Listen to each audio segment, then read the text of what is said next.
Today I am going to continue Preparing to Die by Andrew Holecek. And I'm starting here on page 70, where he talks about the dissolution and signs.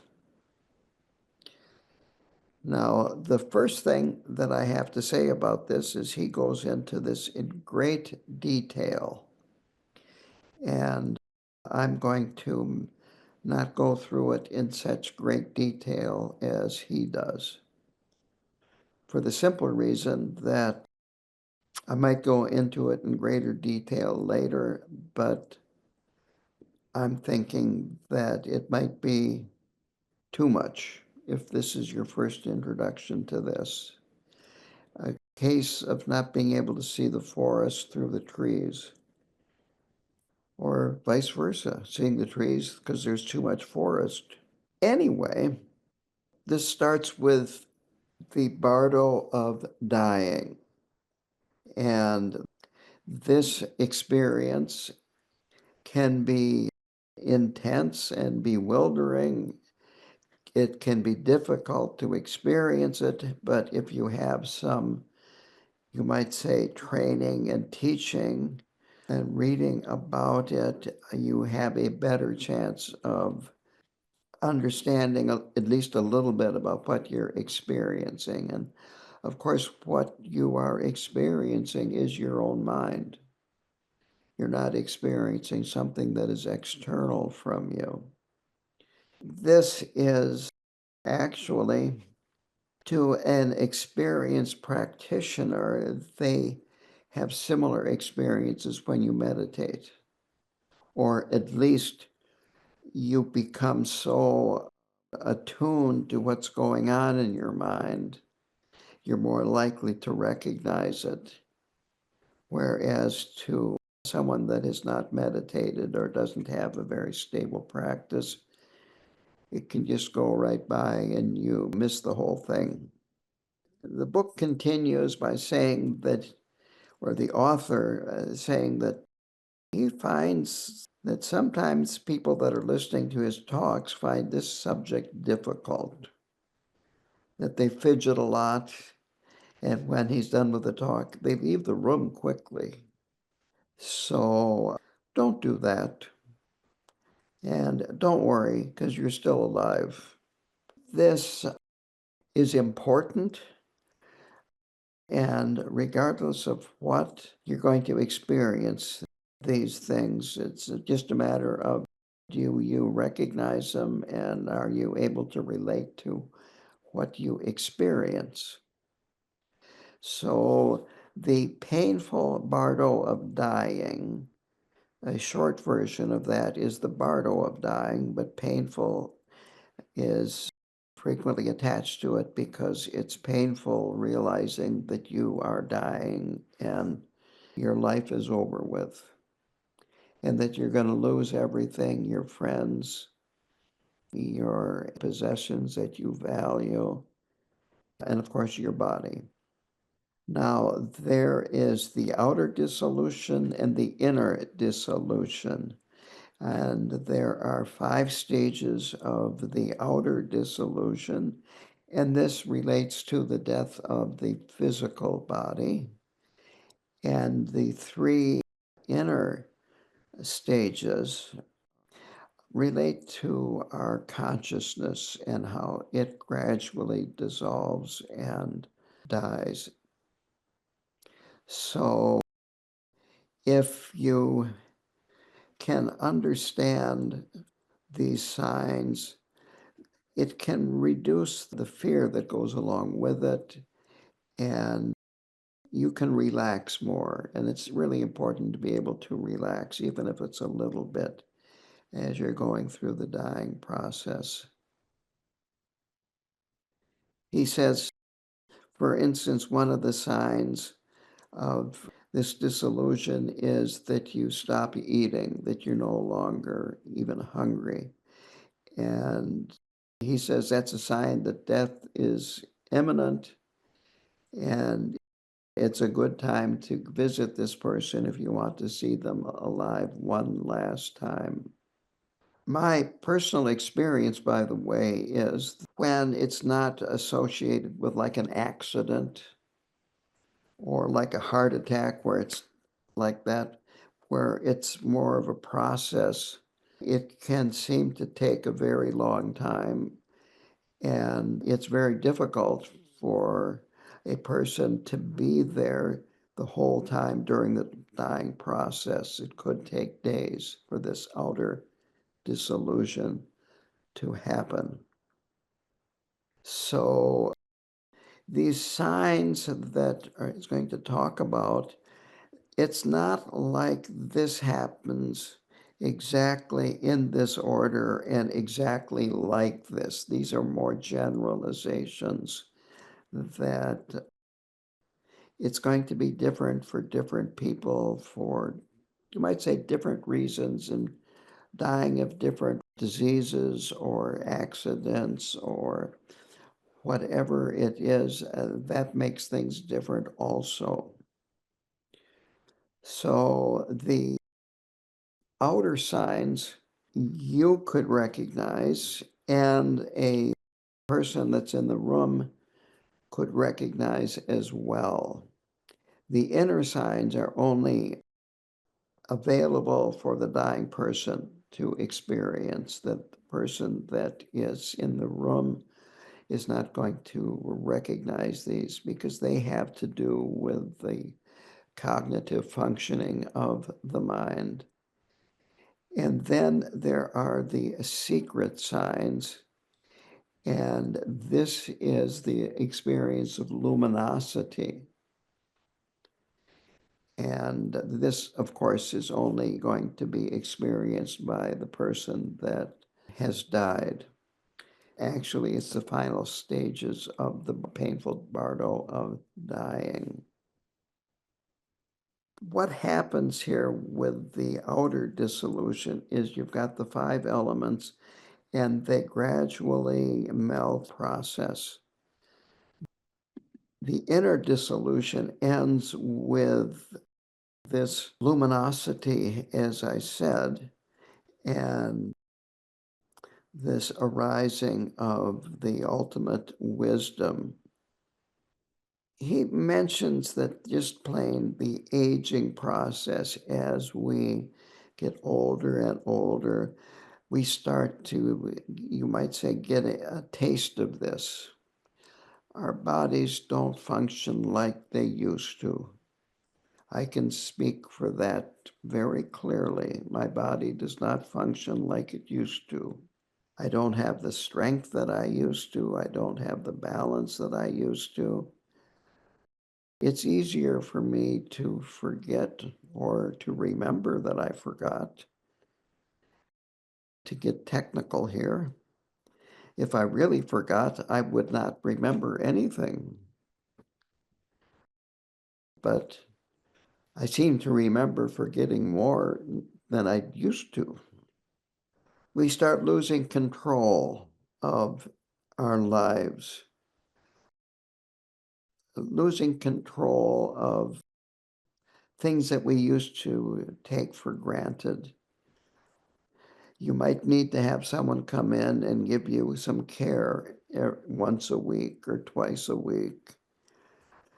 On the other end, I have no problem paying a person to come in and clean my house every other week. The point is that as we age, we are able to do less. And this can cause people to feel that life is meaningless, that the things that you used to do, you can't do, and now what do you do now?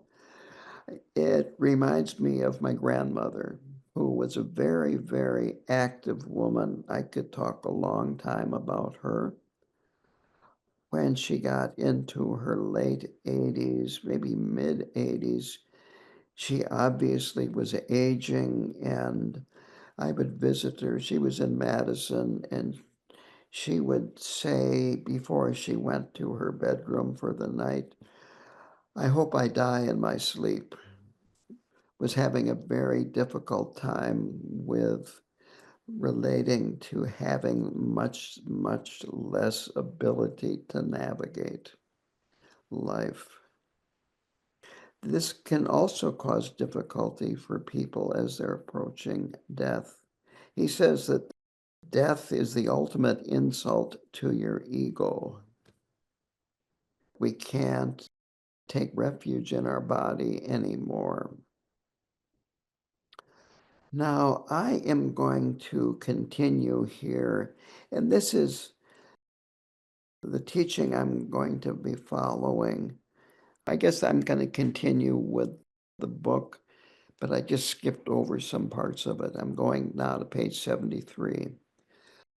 And this is, he's talking about the outer dissolution. So the earth element dissolves into water element. And the earth element represents solidity. You probably have not had an education in the elements and what they mean in Asian culture and Asian science. But basically, the earth element means solidity. And the water element is fluidity, motion. This body of ours, it loses its solidity, and so you can't support yourself. You don't have much energy. You have difficulty holding a glass of water. Your complexion starts to lose its luster, you might say. So you have trouble holding your head up. Maybe you're lying down and you can't hold your head up. It's like that. This is what is meant by this loss of solidity.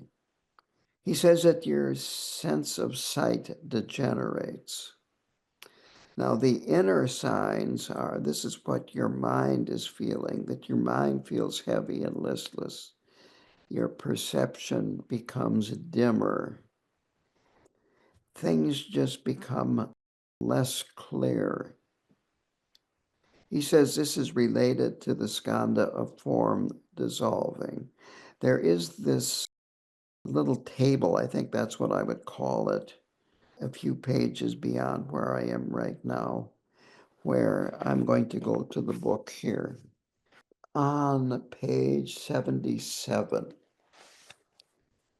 at the far left, he's got the element, and then chakra, wind, sense, skandha, outer sign, inner sign, secret sign. It's all right there in this little table here. In the upper left, it says earth to water in stage 1, water to fire stage 2, fire to wind stage 3, wind to consciousness stage 4, and consciousness to space 5. And it goes through then all these little boxes that are related to chakra. Wind are sensory perceptions, the skandhas, outer, inner, and secret signs. So I'm going to talk about this right now, but I thought I'd point that out because this will help give you a little better way to understand what I'm talking about. Otherwise, it can be a lot of information to try to process, and I don't want any of you to feel overwhelmed. So, earth element dissolving into water, the inner signs are the mind feels heavy, feels listless.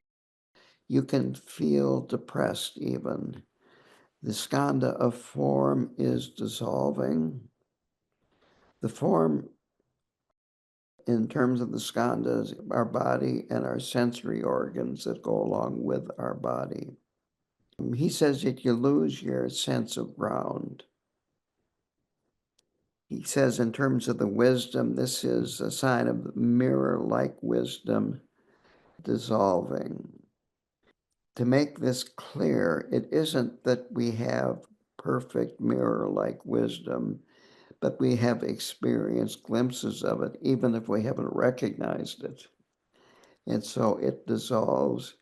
And even if we haven't recognized it, we'll still notice a different way we perceive things and our mental clarity and so forth.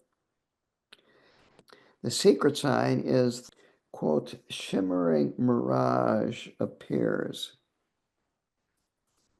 Then the second stage of this dissolution is that water dissolves into fire.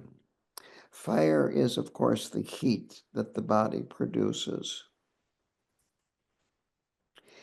So the fluidity of the body, you might say, dries out. Your nose may run, you may dribble and drool, you may urinate in your pants or in the bed and so forth. But eventually, even all of that dries up. Eventually, then your mouth becomes dry, your tongue, your nose, your eyes, and the circulation of your blood slows down. The sensory organ is hearing, and so your hearing deteriorates. The inner sign is your mind becomes even less clear. It becomes vague, foggy. You become more reactive emotionally. And then this is the skandha of feeling, that it is dissolving. And this can cause confusion and also fear. The wisdom that is dissolving is the wisdom of equanimity. And he says you can lose your emotional balance or whatever level of emotional balance you had prior to that. So another way of saying this is you become more emotional, more nervous, more irritable, and so forth. I'm kind of getting ahead of myself, but if you're in the room with a person that's going through this, don't be too concerned if they say things about you or other people that seem totally inappropriate. That's the last thing you want to do, is saying, you shouldn't talk like that. Let it come out.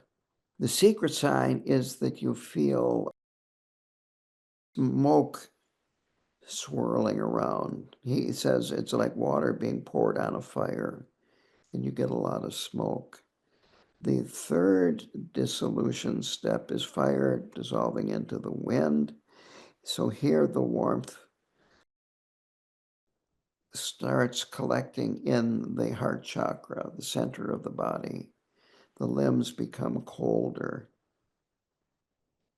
He says at first you feel hot and feverish, but then it's the other way. You get cold. You might be shivering and so forth. And your limbs get cold. At this point, you can't drink anything. You can't digest. Again, I have been with people where the caregiver, whether it be a nurse or a partner, all they can do is put a damp cloth in your mouth to kind of keep your mouth from being too dry, but you can't drink anything, you can't swallow. Your sense of smell degenerates.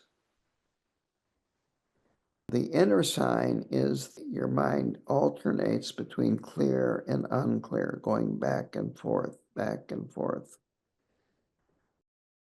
kind of like a blinking light. Sometimes it's on and clear, and other times totally unclear. And again, this can be very confusing and frightening. So it's the skandha of perception that is dissolving at this stage. It's discriminating wisdom that is dissolving. What that means is it's difficult to distinguish people, distinguish one person from another, a child from a nurse, and so forth. The secret sign is before it was smoky, now you have fireflies or sparks. And then wind dissolves into consciousness. And here the breathing stops, the pulse, the heart stops, and you are still conscious. Consciousness is still in the body, but this is the approach of death. You are very, very close to death at this time. You could have what's called the death rattle, your last breath, which tends to be harsh. Your eyes roll up. He says it's like being blown about by a strong wind. And you're very, very bewildered, confused. You can start having visions at this point, indicating where your next life is going to be. Could have bad visions, could have good visions. Anyway, this is the skanda of formation dissolving. And he says that you lose all sense of purpose. This is all accomplishing wisdom dissolving. The secret sign is like a butter lamp or a torch. Then the fifth stage of the outer dissolution is consciousness dissolves into space. And space here, he makes a point of, this isn't outer space. It's just space. I look at it this way.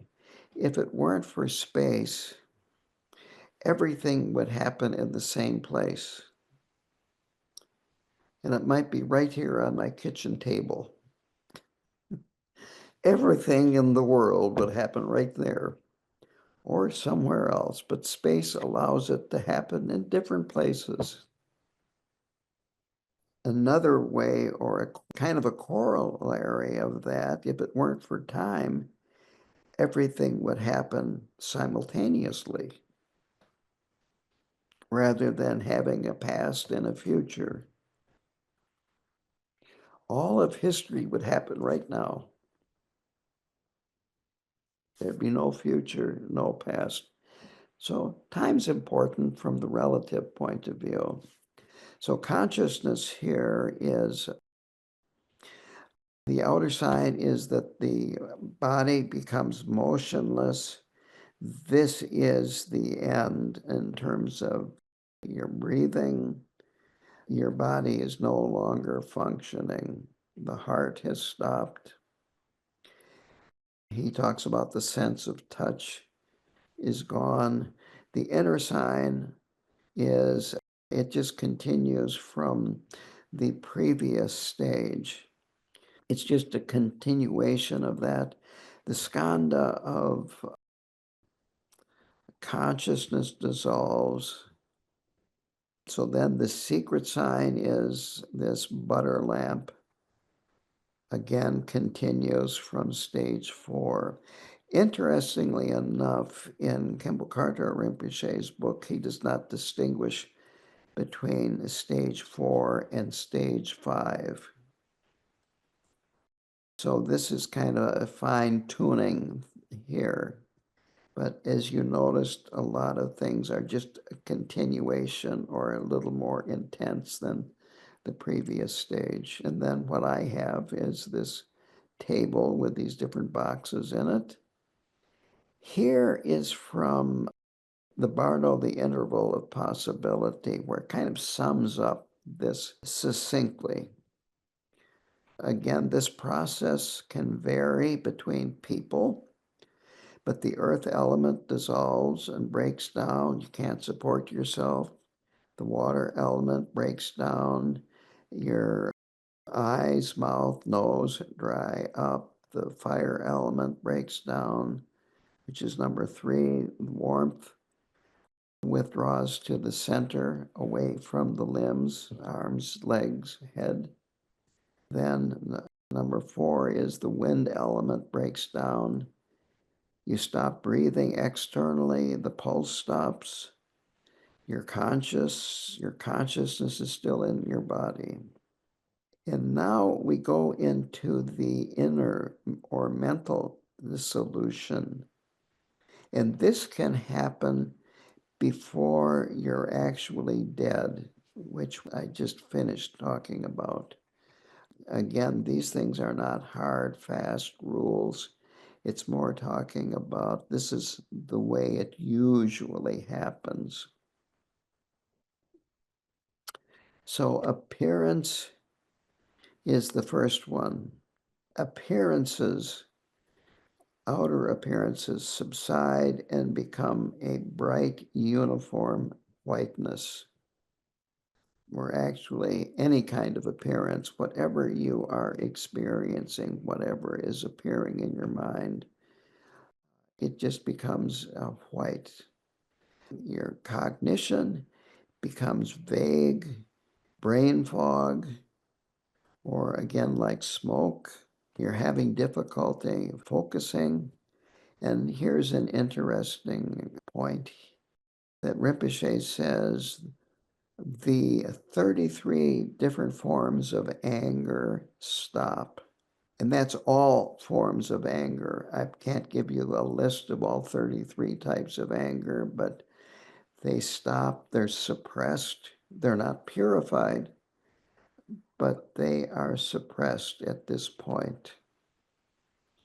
Then the second stage is increase or augmentation.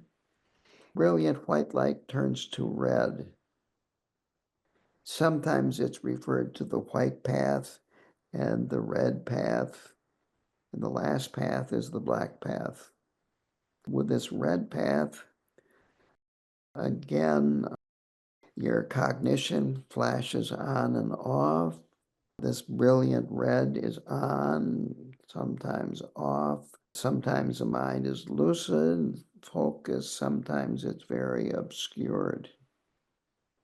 And with the increase, quote, all 40 forms of desire, lust, attachment, cravings. He even uses the word hankering. Of course, his translator uses hankering. Any form of want, it all stops. That's on page 25 of the Bardo, The Interval of Possibility by Khenpo Karthar Rinpoche. So suppressed. At this stage, some people realize that they are dying.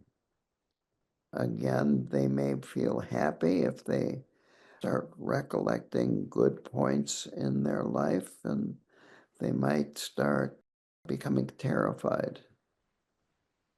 I knew one person that was totally convinced before they got to this stage, but was totally convinced they were going to a hell realm because having hallucinations and so forth. You can even at this stage have visions of a future birth. Rinpoche says that an important part of this stage is that the person's mind can be influenced. I'm going to talk about the Bardo packet and working with the dying later, but at this point you could put on chanting. You can download from online that are excellent to play when a person is dying. I worked with a woman who, she wasn't Buddhist, but I had known her since 1972.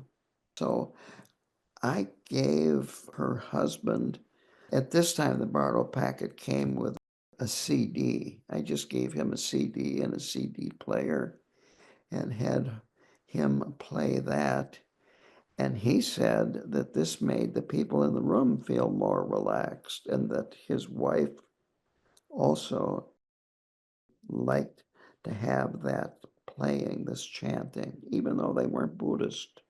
It's good to recite the names of the Buddhas, the mantras of the 5 Buddhas. Again, play the chanting that come with the Bardo packet. You can help the person that's dying by, if they're Buddhist, reminding them of what they have been doing in life, the practices, the teachers that they have had, empowerments, positive things about their life, so that they take refuge, you might say, in the three jewels. And at this point is when Rinpoche says, do a poa.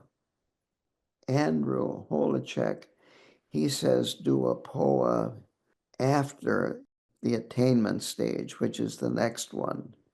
So you can see there you have two different versions of when the proper place is to do a poa. Again, my experience is this happens quickly, and I don't think there's anything wrong with being a little bit quick with the POA. With the Bardo packet, I'm getting ahead, but we have some pills that you would take while you're alive before you die. Give those even a few days before the person dies, because as they approach death, they can't swallow. So fine to give them the pills that they're supposed to swallow early. So then the third dissolution is attainment, and this is just plain black. It's no appearance at all. The best thing that I could explain, experience that I've had, would be to go into an unlit closet at midnight with the hall light off too, and close the door. And there's nothing, there's no light coming through cracks around the door. It's just black. That is what is being taught about here. It's just black. There's nothing that is appearing. Quote, the final shutdown or dissolving of the physical process of the living body that causes a corresponding set of experiences. Now, the cognitive state is described as like a butter lamp in a vase. So you have a lit butter lamp, and then you put a vase on top of it. No light escapes from the vase. That's what is being referred to here. So there is lucidity, but there are no objects to be aware of. There's nothing to cognize. So it's just this bare lucidity. Quote, the last 7 thoughts, which are the 7 varieties of stupidity or bewilderment, cease, end quote. Again, they're suppressed, they're not purified. So now desire has been suppressed, anger has been suppressed, and ignorance or stupidity has been suppressed.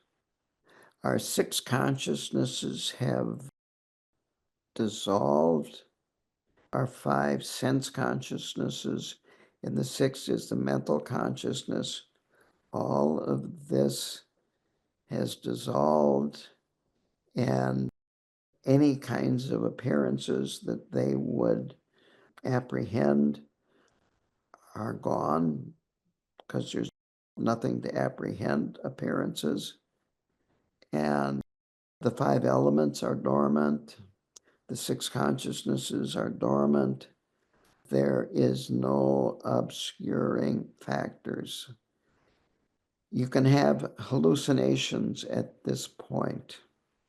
And again, if you have done a lot of non-virtue, it could be terrifying hallucinations. If you had virtuous life, could be pleasant. I know Rinpoche has talked about people being with people as they die, and they have a happy expression on their face. at the time of death.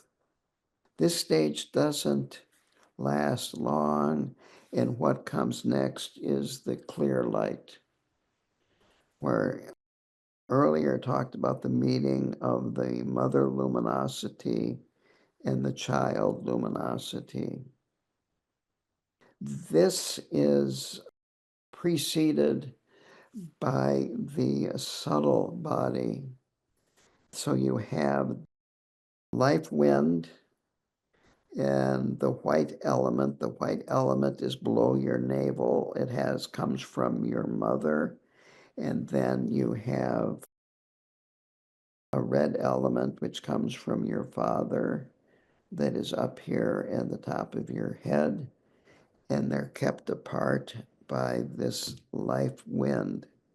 When you get to this stage, the life wind weakens, and the two elements, the one in the head descends to the heart center, the one below ascends to the heart center, because the life wind is no longer active. Those two, you could call them tigli, little drops. They meet then at the heart center. At this point, Rinpoche says, quote, all of the potential cognitive functions, the red and white element, they meet there with the life wind, and this is the actual moment of death. And this is where the mother or the ground clear light appears. This is your true nature. This is your ultimate being, Buddha nature, many different names for it. And if you have trained and have experienced the child luminosity, you will recognize the mother luminosity and you will be liberated into the Dharmakaya. On the other hand, if you don't recognize it, this will be so brilliant, so intense, that you're stunned and you faint, you pass out, you lose consciousness. And this is interesting. He says that it only lasts a moment, that experience of the mother luminosity or the clear light. And he defines moment as the duration, this is a quote here, the duration of an action that is uninterrupted by any other action. Now, to me, that seems a little vague. But anyway, those are the words that he uses to say how long this will last. So an experienced meditator, of course, they can meditate undistractedly for a long period of time. For them, that moment will last longer. So meditation is an excellent practice to help prepare us for this meeting of the mother and the child. And of course, Mahamudra meditation is the supreme type of meditation to prepare for this stage of meeting of the mother and child. Rinpoche mentions that there are three characteristics of that meditative state that helps recognize this mother luminosity, and it is bliss, lucidity, and non-conceptuality. Bliss is absolute well-being. It is just feeling the body feeling totally good, blissful. I'm not sure how else to explain this. If I'd experienced it myself, I might be able to do a better job. Your body just feels very, very good. It feels light. Even if you're old, it still feels good. And you might say, I don't know if youthful would be the right adjective to use, but it just feels good. And then that lucidity is perfectly pure, very, very, very clear. This is my best example of this lucidity. And again, it might not be very good, but it's like you have a window in your house that looks outside.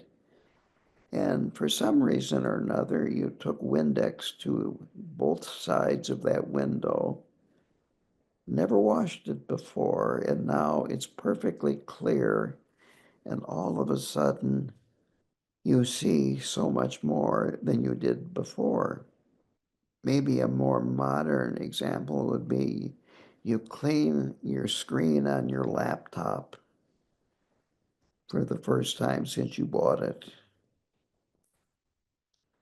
So this perfectly pure lucidity. And then the last is non-conceptuality. We're not placing concepts, definitions, comparisons on what is going through our minds. Normally, we compare things. I am old because I used to be younger. We have men because we have women. We have night because we have day. We have water because we have ice. Take your pick, hot, cold. All of it's done in terms of comparison. How do you explain what something tastes like without saying it tastes like something else? Or it doesn't taste like something else? How do you explain taste? So this is just totally without conception.